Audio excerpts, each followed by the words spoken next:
Rana, Rana. Bismillahirrahmanirrahim. Assalamualaikum warahmatullahi wabarakatuh. Alhamdulillah, puji syukur kita haturkan kepada Allah Subhanahu wa taala. Sholawat dan salam juga kepada junjungan kita Nabi Agung Muhammad sallallahu alaihi wasallam. Semoga kita semua, khususnya pecinta ulama Nusantara, pecinta ulama-ulama pribumi, mudah-mudahan kita semua diberikan keistiqomahan untuk menyampaikan kebenaran yang dipendam secara sengaja. Jadi masalah di bangsa kita ini masih banyak orang-orang yang mengatasnamakan muhibbin, tapi dia tidak tahu konsekuensinya sebagai muhib atau pecinta. Konsekuensi pecinta itu seperti apa? Padahal Kanjeng Nabi nate dawuh atau menyampaikan khairul umuri ausatuha. Sebaik-baiknya perkara termasuk dalam hal mencintai itu kita harus ausat, artinya yang sedang-sedang saja. Kalau fanatik buta, ya efeknya gini, efeknya ya begundal-begundal seperti itu ya. Karena tidak paham konsekuensi bagaimana syarat cinta, syarat mencintai. Akhirnya menjadi manusia yang doloho. Apa itu doloho? Doloho itu plonga-plongo, munat manut ya. Disuruh ngalor ya ngalor, disuruh ngidul ya ngidul. Karena tidak menggunakan akal warasnya, namanya doloho.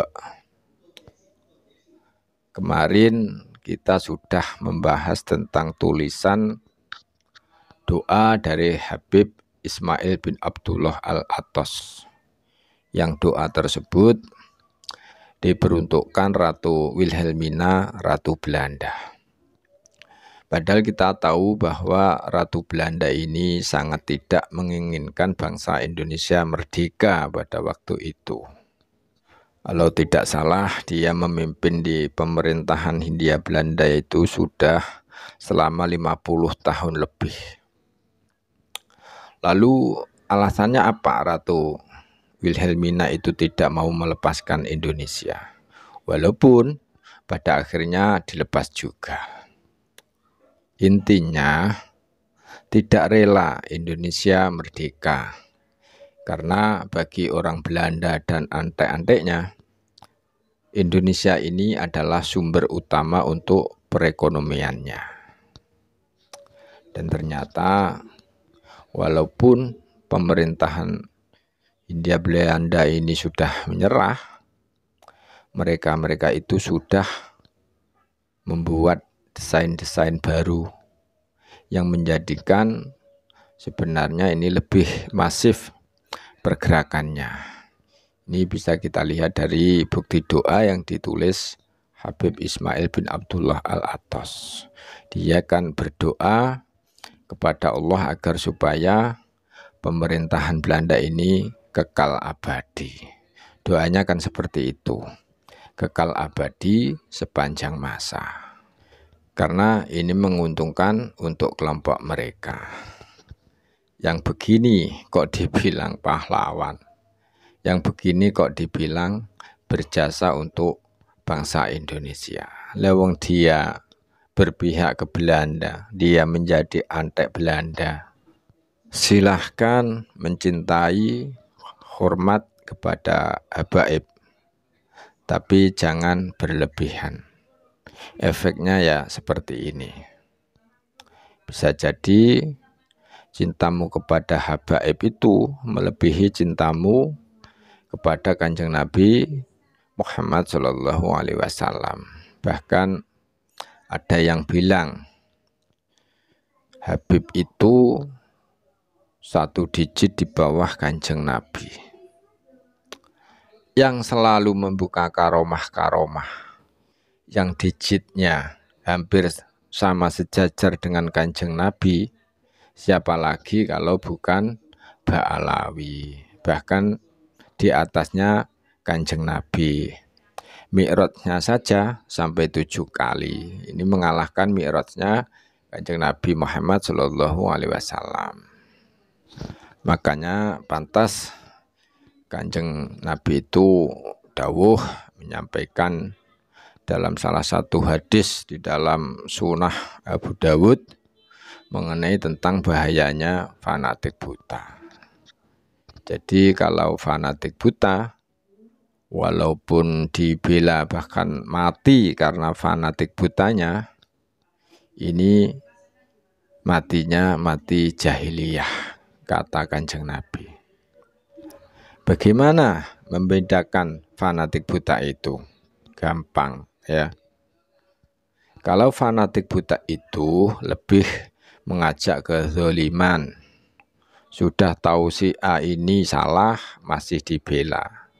Sudah tahu si B ini suka merubah sejarah, secara fakta, manuskrip dan lain sebagainya, masih saja dibela-bela.